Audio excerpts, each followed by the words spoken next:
Hello, my name is Jonathan Freed with Change State Hypnotherapy.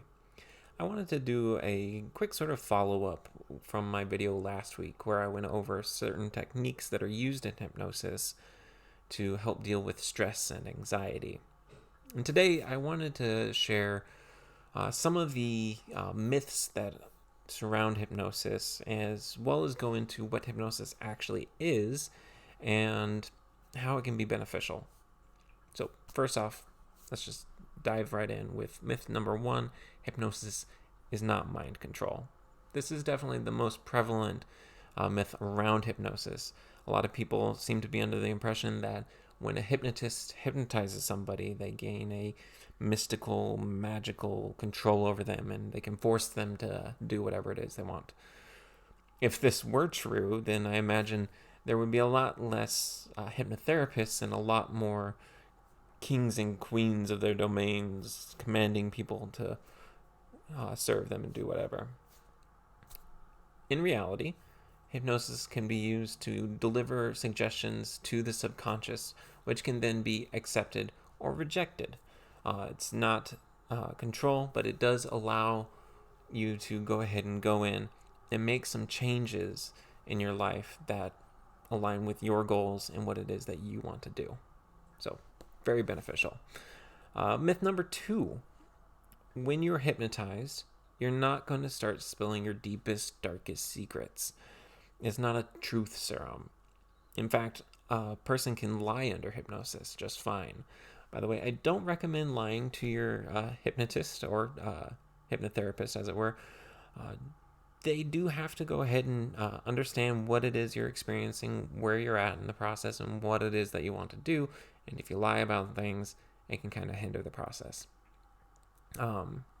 Myth number three: you are aware when you are hypnotized. A lot of people are under the impression that when you go into hypnosis, you just sort of black out and you come out at the other end having been hypnotized.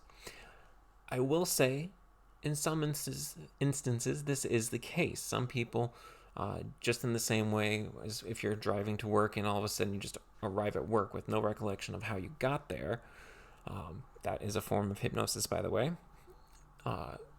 Some people do go ahead and go into a hypnotic state and then just have amnesia of the experience.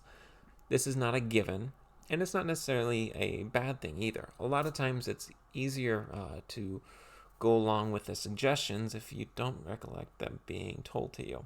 Some people have a certain resistance to being told what to do, even when they know it's for their own good and they requested it. Kind of tying into that, we'll go with myth number four: hypnosis is not sleep. When you are hypnotized, you do not just start dreaming and falling asleep or whatever.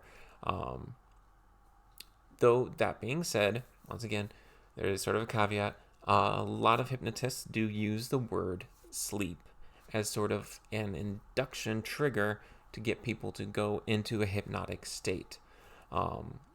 This is not necessary by any means, but it is just a common practice in the world of hypnosis for people to use the word sleep, meaning go into a hypnotic state where your mind is focused in. Hypnosis, though, isn't sleep. I would put it closer to meditation. It's actually very similar to meditation in a lot of ways. Anyway, moving on. Myth number five: you don't have to believe in hypnosis in order to be hypnotized. You simply don't. Hypnosis has been used by the medical community for a very long time. And if you want to go ahead and experience hypnosis, but you're kind of skeptical, go ahead. It's just fine. I promise, if you're willing to go ahead and go through the steps to be hypnotized, you can be. It's great. And we'll tie this up with myth number six. In order to be hypnotized, you don't have to be weak-willed.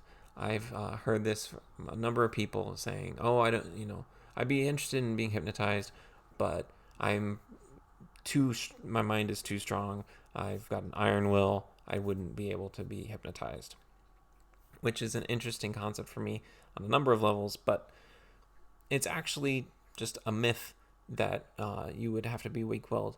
In reality, a lot of times some of the better hypnotic subjects are those individuals who are more aware of what's going on in their mind, more cognizant of their mental faculties.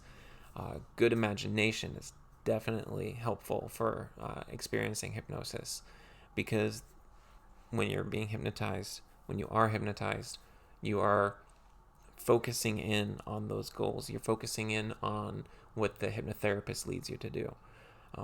If for some reason, apologies, if for some reason you don't want to be hypnotized, it's really easy to not be hypnotized. You just don't. If for some strange reason you want to go ahead and go to a hypnotist and challenge them, this does happen quite frequently actually, where someone says, oh, go ahead and try to hypnotize me. I bet you can. If you bet I can't, then I won't be able to, because if you're going to fight the process, we're not going to go anywhere. It's like trying to dance with a statue. But there you go. 6 quick myths of what hypnosis isn't, as well as a little bit of help understanding what hypnosis is, I hope. If you did enjoy this video, be sure to give it a like or a thumbs up. If you have any questions, go ahead and leave them for me in the comments. Be sure to share this with all your friends as well. If you want to go ahead and set up a session to work on something in your own life, you can definitely go ahead and reach out to me either on Facebook, I'm also on LinkedIn, or you can go ahead and go to my website, changestatetherapy.com. Though that might be changing, go ahead and follow up on Facebook or LinkedIn to be sure you have the accurate site. Otherwise, have a great rest of your day, and be sure to wash your hands. Bye now.